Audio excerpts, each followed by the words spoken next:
வணக்கம்ப்பா. இந்த சுண்டக்காய் கடைகளில் விற்கிதில்ல, காய் கடையிலெல்லாம் விற்கும். அதை வாங்கிட்டு வந்து ஒரு 2 பிடி அளவு இவ்வளோ இருக்கும் எடுத்துகிட்டு வந்து சுத்தமாக கழுவிட்டு தட்டிடணும். முழுசாக போட முடியாது, அதை டப்பு டப்புன்னு வெடிக்கும். ஒரு உடச்சேன்னா அதை பிளந்துக்கிறோம்.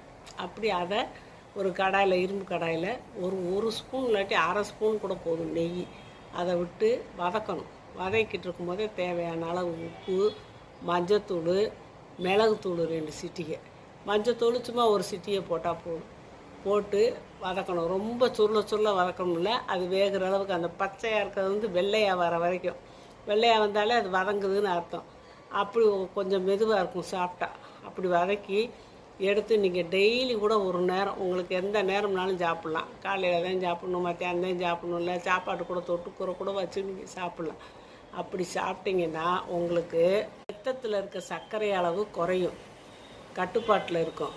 அப்புறம் ஹீமோக்ளோபின் ரத்தத்தில் இரும்பு சத்து அது கூடும். இப்படிலாம் செஞ்சிங்கன்னா அப்புறம் அந்த அடிவயிறு, உடம்பு இதெல்லாம் தொலை லூஸாக இருக்கும்ல, அதெல்லாம் இறுகி நல்லா ஸ்ட்ரென்த்தாக இருக்கும், இறுக்கம் கொடுக்கும்.